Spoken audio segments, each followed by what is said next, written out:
살아가면서 누군가에게 크고 작은 빚을 지며 살아갑니다. 인생에 어려운 고비가 올 때마다 하나님께 기도도 하겠지만 때로는 사람을 통해서 물질을 빌리기도 하고 또 마음의 빚을 지기도 하고 여러 가지 모양의 사랑의 빚을 지면서 살아가는 것이 우리 삶의 모습입니다. 그렇지 않습니까? 보통 빚을 진 사람의 마음은 어떻습니까? 늘 마음이 무겁고 답답하고 또 불편합니다. 그래서 어떻게 해서든 빨리 이 빚을 갚기 위해서 노력을 하고 또 그 빚을 다 갚고 난 다음에 마음이 시원해지는 것이 인지상정일 것입니다. 이처럼 빚은 우리의 마음을 제한하고 우리의 자유를 제한하고 또 무거운 심리적 압박감을 줍니다. 그런데 이 빚은요, 우리 모두에게 있습니다. 마태복음 11장 28절을 보니까 수고하고 무거운 뭔 든다더라? 짐진 자들아 다 내게로 오라 내가 너희를 쉬게 하리라. 이 말씀을 가만히 보면요, 인생을 사는 모든 사람들은 인생의 짐을 지고 살아가요. 그게 뭐 물질의 짐이 됐건 마음의 짐이 됐건 사랑의 빚의 짐을 우리는 지고 살아가는데 이 짐을 가지고 주님 앞에 나아가면 주님이 참된 쉼을 주시겠다라고 말씀하십니다. 이 빚을 내가 갚아줄 게 아니에요. 빚을 가지고 나와라. 짐을 가지고 나와라. 하나님께 맡기면 하나님이 너희 마음에 참된 쉼과 자유를 주겠다라는 것을 성경은 말씀하고 있습니다. 그래서 오늘 이 서론으로 들어가기 전에 깊은 생각을 해보는 한 가지 예화 이야기를 말씀드릴까 합니다. 인도의 성자라고 불리는 선다싱이라는 분이 계십니다. 선다싱. 이름이 뭐라고요? 선다싱. 앉았다싱이 아니라 선다싱. 선다싱이라는 분이 히말리아에서 이 전도 사명을 감당하게 됐는데 실제로 있었던 이야기인 것 같아요. 어느 날 이 선다싱, 인도의 성자였던 선다싱이 한 티벳인과 함께, 티베트로 가는 도중인데 티베트인을 만났나 봐요. 티베트인과 함께 눈보라가 휘몰아치는 히말라야 산맥을 넘을 때 이야기입니다. 아주 유명한 예화를 잘 아시는 분들 있을 텐데 이 매서운 눈보라 속을 걷는 두 사람이 보니까 길가에 쓰러져서 얼어 죽어가는 한 조난자가 있었습니다. 이 선다싱이 제안을 합니다. 우리가 저 사람을 업고 교대로 업고 산을 넘어갑시다 라고 제안을 했더니 이 티베트인 동행자가 하는 이야기가 저는 못하겠어요. 이 눈보라 속에 내 몸 하나도 건지기 어려운데 어떻게 저 사람을 업고 갈 수 있단 말입니까? 그럼 우리 둘 다 셋 다 죽을 것입니다 라고 말하면서 혼자 차갑게 거절하고 먼저 앞서가게 됩니다. 하지만 이 선다싱은 차마 그 조난자를 버려두고 갈 수가 없었습니다. 조난자를 등에 업고 허걱거리면서 숨을 쉬몰아치면서 땀을 뻘뻘 흘리면서 한 걸음 한 걸음 무거운 발걸음을 내디디면서 산을 건너가게 됩니다. 한참을 걷다 보니까 이상한 일이 생겼습니다. 힘들게 추운 날씨에도 힘들게 걷다 보니까 선다싱의 몸에 열이 나기 시작하고 자기 몸에 등에 업혔던 그 사람의 체온이 합쳐지면서 둘 다 온기가 계속 돌면서 결국은 둘 다 살아나게 됩니다. 두 사람은 결국 산 모습으로 산맥을 넘어가게 됐습니다.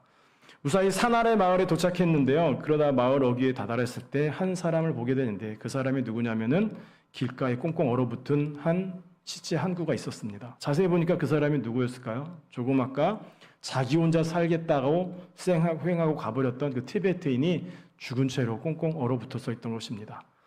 그 사람은 어떤 사람이에요? 혼자 살겠다고 산을 넘다가 결국은 혼자 얼어 죽었습니다. 하지만 힘들지만 이 조난자를 등에 업고 산맥을 내려갔던 그 선다싱은 그 짐 때문에 자기도 살고 그 사람도 살리면서 어려운 고비를 넘어갔다는 것이죠. 한 사람은 그 짐을 무겁다고 여기면서 힘들다고 여기면서 무시하고 넘어갔지만 한 사람은 그 짐이 무거움에도 불구하고 짊어지고 갔을 때 나도 살고 그도 사는 놀라운 그런 은혜를 경험했던 것이 그런 이야기가 있습니다. 그래서 이 사건을 통해서 이 선다싱이 평생 한 가지의 진리를 가슴에 새겼다고 하는데 그 진리의 내용이 이것입니다. 우리가 복음의 짐, 영혼의 짐을 지고 갈 때 그 짐이 나를 힘들게 하는 것이 아니라 도리어 내 영혼을 살리고 나를 살린다라는 유명한 진리를 그는 마음에 새기면서 살아갔다는 거예요. 좀 어려운 말일 수 있지만 우리가 한번 따라해보면 좋겠습니다. 제가 선창하면 따라해보세요. 우리가 복음의 짐을 지고 갈 때 그 짐이 나를 힘들게 하는 것이 아니라 도리어 내 영혼을 살린다. 옆에 계신 분들 앞뒤 바라보면서 한번 따라해 봅시다. 바라보면서 외우는 거예요. 우리가 복음의 짐을 지고 갈 때, 시작. 우리가 복음의 짐을 지고 갈 때 그 짐이 나를 힘들게 하는 것이 아니라, 시작. 그 짐이 나를 힘들게 하는 것이 아니라 도리어 내 영혼을 살린다. 시작. 도리어 내 영혼을 살린다. 외웁시다. 시작. 우리가 복음의 짐을 지고 갈 때 그 짐이 나를 힘들게 하는 것이 아니라 도리어 내 영혼을 살린다. 버벅대는 게 당연하죠. 어떻게 한 번, 두세 번 외우겠어요? 우리가 복음의 짐을 지고 갈 때 그 짐이 나를 힘들게 하는 것이 아니라 내 영혼을 살린다. 나도 살고 그도 살고. 한 사람은 짐이라고 무겁게 하고 무시하고 안 들었지만 한 사람은 그 짐을 지면서 자기 영혼을 살리고 다른 사람을 살리는 위대한 인생을 살아갔던 것을 볼 수 있습니다. 하나님께서 우리에게 이 위대한 사명을 맡기셨어요. 8월 8일 태국 치앙마이에 김대현 선교사님, 김선호 선교사님 부부를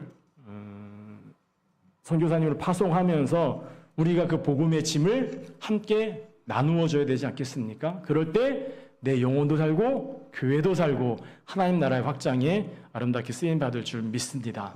자, 본론으로 들어가서 이 선다싱처럼 오늘 본문에 보면은 내가 짐을 지었다. 내가 복음의 빚을 지었다라고 자신 있게 이야기하는 사람이 있습니다. 그 사람이 바로 사도 바울입니다. 자, 오늘 본문 한번 읽어봅시다. 14절입니다. 14절 시작. 헬라인이나 야만인이나 지혜 있는 자나 어리석은 자에게 내가 빚진 자라. 다 내가 빚진 자라. 사도 바울은 자기 자신이 빚진 자라고 표현합니다. 여러분, 그래서 빚진 자라는 단어는요, 헬라어로 오페일레테스라고 그러는데 이 단어는 진짜로 채무자라는 뜻이에요. 빚진 자라는 채무자라는 뜻인데 실제로 경제적인 채무를 져서 반드시 돈을 갚아야 하는 법적 의무가 있는 상태. 그 채무자가 오페일레테스. 그래가지고 경제적인 채무자가 되어서 이 채무를 반드시 갚아야 될 법적 의무가 있는 상태를 오페일레테스 채무자, 빚진 자라고 표현하고 있습니다. 여러분, 그렇다면은 사도 바울이 정말로 헬라인이나 야만인이나 지혜 있는 자나 어린 자에게 물질의 빚을 졌을까요? 돈을 빌려서 갚지 못했을까요? 여기서 말하는 빚은요, 물질적인 빚이 아니라 영적인 빚, 복음의 빚을 말하고 있는 겁니다. 사도 바울이 복음의 빚, 생명의 빚, 이런 영적인 빚을 진 채무자라고 그는 고백하고 있는 것입니다. 어떻게 그런 빚을 지었나요? 사도 바울이 예수님을 만났던 장면 기억하십니까? 다메섹 도상에서 바울은 부활하신 주님을, 빛 되신 주님을 만나게 됩니다. 그러면서 그에게 이방인의 사도라는 귀한 사명을 주시게 됩니다. 받게 됩니다. 그래서 그때 이제 사도 바울이 강력하게 하나님의 예수님의 은혜에 압도돼서 이런 빚진 자의 의식이 생기게 된 겁니다. 채무자의 의식이 생겼던 거예요. 이 채무의식이 얼마나 강했는지 그는 이 은혜의 빚을 갚기 위해서 계속해서 복음 전하는 것을 알 수 있습니다. 사도행전, 성령행전으로 했는데 총 3번, 4번에 걸쳐 세계 선교여행을 다니면서 그는 복음을 전하기 위해서 은혜의 빚을 갚기 위해서 발걸음을 멈추지 않게 됩니다. 그래서 오늘 15절에도 보니까 복음의 로마에서까지도 복음 전하기를 애쓰잖아요. 왜? 이 복음의 빚을 갚기 위해서 로마에까지 가고 싶었던 겁니다. 그러면서 이 사도 바울이 이 복음의 빚을 갚다가 어디까지 온 거예요? 현재 우리나라에서까지 오고 우리가 복음을 받아들이게 된 겁니다. 어떻게 사도 바울이 전한 복음이 우리에게까지 왔을까요? 복음의 과정을 보면요, 사도 바울이 복음을 전할 때 아주 유명한 지역이 한 군데 있습니다. 마게도냐의 첫 성 빌립보라는 곳입니다. 빌립보라는 어떤 곳인가? 유럽으로 가는 첫 관문이거든요. 그러니까 사도 바울이 유럽 복음 전파의 문을 열게 됩니다. 그것이 바로 빌립보예요. 빌립보라는 곳에서 복음을 전하다가 그 복음이 유럽 여러 나라에 전파되면서 그 중에서 은혜 받은 선교사가 우리나라에 와서 아펜젤러, 언더우드 같은 선교사님들이 우리나라에 와서 복음을 전하다가 선교사님들의 희생의 죽음으로 우리가 그 복음을 다 지금 받아 누리게 되고 있는 것입니다. 이처럼 사도 바울 한 사람이 이 복음의 빚진 자의 의식을 가지고 복음을 전할 때 세계 열방이 복음을 받아들이게 되고 우리나라에까지 온 것입니다. 오늘 우리가 주목해야 될 점은 사도 바울의 강렬한 이 마음입니다. 그에게는 어떤 마음이 있었냐면은 복음의 빚을 진 마음, 이 복음의 빚을 갚아야 되겠다는 강렬한 마음, 우리가 오늘 이 복음의 빚진 자라는 사실, 빚진 자라는 이 사명을 우리는 동일하게 누려야 받아야만 될 것입니다. 14절에 내가 빚진 자라 이렇게 말합니다. 내가 빚진 자라. 한번 따라해 봅시다. 내가 빚진 자다. 시작. 내가 빚진 자다. 저는 빚이 없는데요. 물론 물질적인 빚이 없을 수 있지만 우리는 영적으로 다 빚을 지었어요. 어떤 빚? 구원의 빚. 어떤 빚? 복음의 빚. 어떤 빚? 은혜의 빚을 우리는 다 지었단 말이에요. 여기는 어떤 그 한 사람도 예외 없이 우리는 다 복음의 빚이요, 은혜의 빚이요, 생명의 빚을 다 지은 사람입니다. 그래서 이 사명 우리도 받았고 이 사명을 감당해야 됩니다. 사도 바울이 된 것은 바로 이 복음의 빚진 자라는 사명의식, 책임의식을 가지고 있었기 때문에 그는 그 사명을 감당할 수 있었고 어떤 어려움도 이겨낼 수 있었던 것입니다. 이처럼 그는 얼마나 수고했는지 우리 말씀을 한번 찾아서 읽어봅시다. 고린도후서 11장 23절에서 27절까지 말씀 보면서 사도 바울이 얼마나 이 복음의 빚을 갚기 위해서 수고했는지 그의 스토리를 한번 우리가 읽어봅시다. 로마서 11장 23절부터 27절. 자, 23절은 우리 여자분들 목소리로 읽어봅시다. 고린도후서 11장 23절입니다. 시작. 고린도후서 11장 23절 성경을 찾으시라고 PPT를 준비 안 했습니다. 고린도후서 11장 23절 먼저 여자 성도님들 찾아서 사도 바울의 수고를 한번 찾아봅시다. 고린도후서 11장 23절 시작.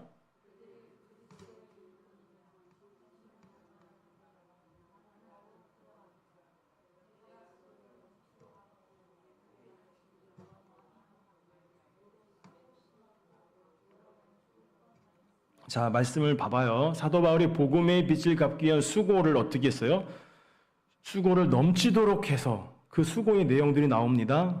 옥에 갇히기도 어떻게 했어요? 많이도 같이 한 번 감옥 간 게 아니라 여러 번 옥에 갇히기도 하고 또 매도 수없이 맞고 여러 번 죽을 뻔하였고. 자, 얼마나 맞았나 볼까요? 24절 남자분들 어렸을 때 부모님께 맞았던 생각하면서 24절 시작. 유대인들에게 40에서 한한 감한매를 5번 맞았으며 또 맞으시려고? 잠깐만 24절까지만 얼마나 맞았냐면은 유대인의 율법에 보면요 성경에 나와요. 몇 대까지만 때리라고요? 40대까지 때리면 안 돼요. 39대까지만. 40에 하나 감한매를 5번 맞았대요. 왜 39대만 맞으래? 왜? 40대 맞으면 죽을 수 있으니까 죽기 직전까지만 때려라. 그래서 39대까지만 때리라고 성경에 나온다니까요. 40대를 하나 감한매를 때려라. 제가 어렸을 때 얼마나 맞았나 한번 생각해 봤어요. 부모님이 제가 제일 크게 혼났을 때가 어쩌냐면 초등학교 5학년 때 오락실 갔다가 저녁 7시에 왔다고 엎드려 뻗쳐 해가지고 목 누이로 맞았는데 그때 몇 대 맞았나 생각해 보니까 40에 하나 감한매를 맞은 것은 아닌 것 같아요. 39대까지는 안 맞았어요. 어쨌거나 사도 바울이 복음 전하다가 감옥에도 가고 39대를 5번 맞았으면 195대를 맞은 거예요. 맷집도 좋아요. 그 다음에 25절 여자분들 시작.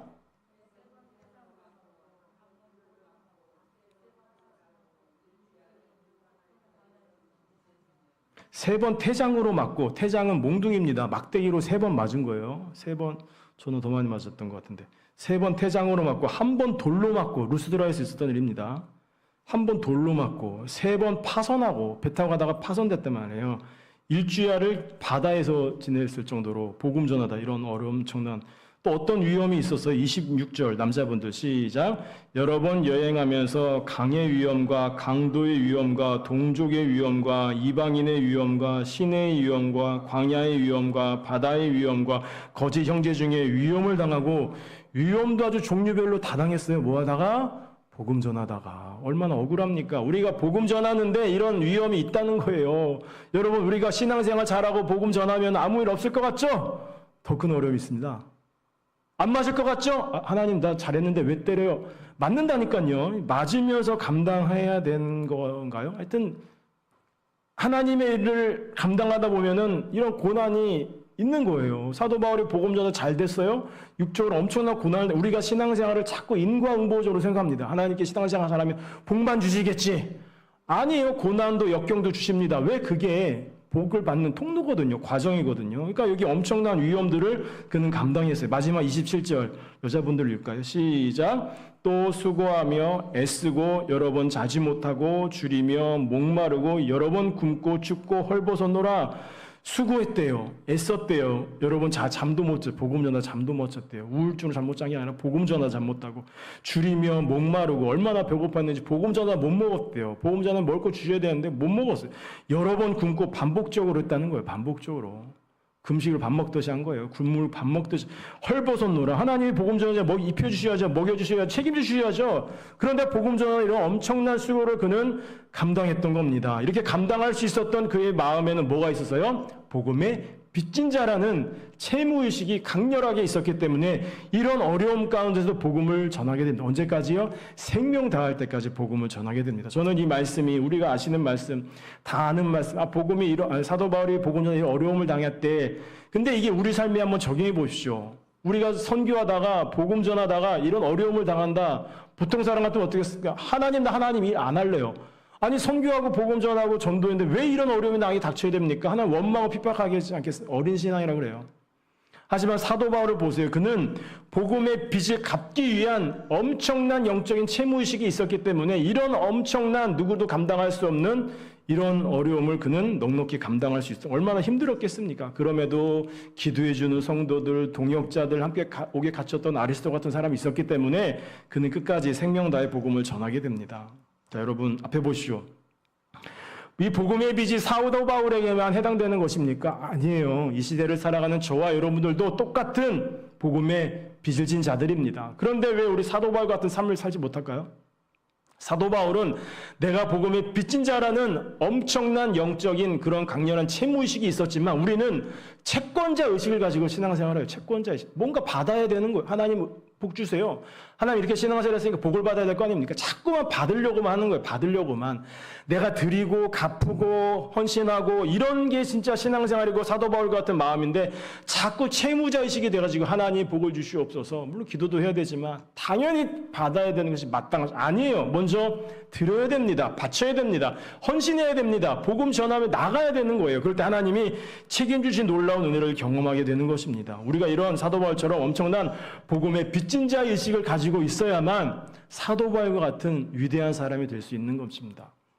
우리는 사도 바울의 위대한 신앙 고백을 합니다. 우리 사도행전 20장 24절 말씀을 같이 한번 읽어보면서 제가 이 말씀을 근거로 한 찬양을 들려드릴 거예요. 사도행전 20장 24절 말씀 한번 펴시고 제가 찬양을 통해 이 고백을 하도록 하겠습니다.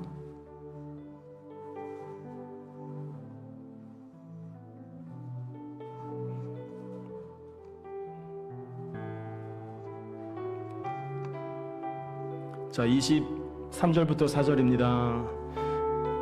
제가 찬양을 할 테니까 이 찬양 나오는 가사를 통해서 한번 여러분들 사도 바울의 빚진 자의 심정을 느껴보시기를 바랍니다.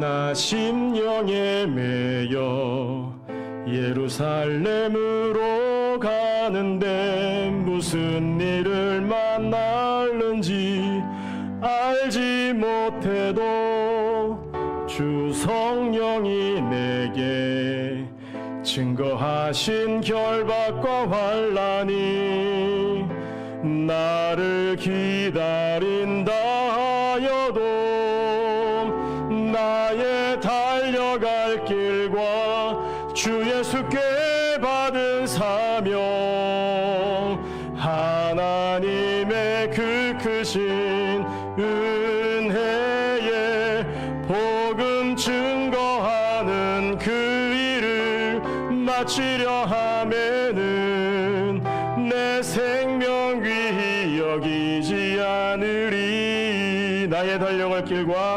나의 달려갈 길과 주 예수께 받은 사명 하나님의 그 크신 은혜에 복음 증거하는 그 일을 마치려 하면은 내 생명 귀히 여기지 않으리.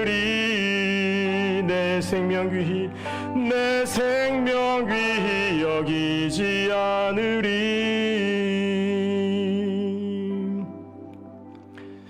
사도 바울이 인생이 위대한 건요, 그가 가진 로마 시민권이 아니었습니다.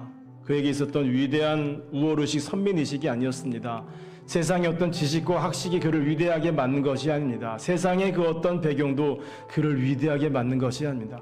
사도 바울이 위대한 사람으로 우리에게 기억될 수 있었던 한 가지 이유는요, 그는 복음의 빚진 자라는 그런 위대한 사명을 가지고 생명 다해 복음을 전했기 때문에 우리는 그를 위대한 사람으로 기억하고 있습니다. 여러분, 위대한 사람 되고 싶습니까? 세상의 배경이 여러분들을 위대하게 만드는 것이 아니라 영적인 거룩한 채무의식을 가지고 이 사명 감당하며 나아갈 때 하나님 앞에, 사람 앞에, 후대 앞에 위대한 인생이라고 인정받을 것입니다.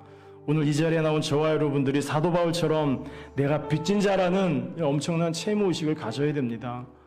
그런 빚진 자의 심정이 꼭 좋은 것은 아닙니다. 빚을 갚아야 되는 거룩한 부담감이 있는 것이죠. 하지만 이런 거룩한 부담감이 있어야만 책임감도 감당할 수 있는 것입니다.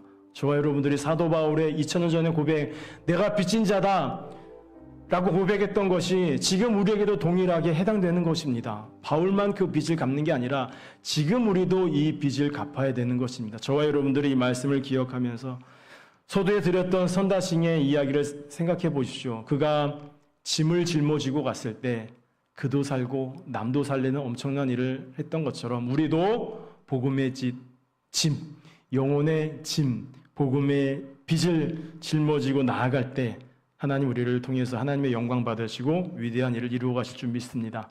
우리 교회가 이 일을 감당하기 위해 선교사님을 파송했고 또 우리가 이 선교사님과 함께 동역해서 이 일을 감당해야 될 텐데 권사님도 말씀하셨지만 우리가 주의 사명 감당하면 교회도 부흥하게 해주시고 여러분들의 가정도 삶도 지켜주실 줄 믿습니다. 오늘 말씀이 사도 바울의 고백이 아니라 고백만이 아니라 이 시대를 살아가는 저와 여러분들의 똑같은 고백이 되기를 소망하면서 거룩한 부담감을 가지고 복음의 빚을 갚는데 앞장서서 당장 오늘부터 만나는 사람들에게 복음을 전하는데 또 복음을 전파하는 일에 귀하고 아름답게 쓰임받는 귀한 인생과 또 사명 감당의 모습이 되길 간절히 소망하며 그런 삶을 살아가기를 주님의 이름으로 간절히 축복하고 축원합니다.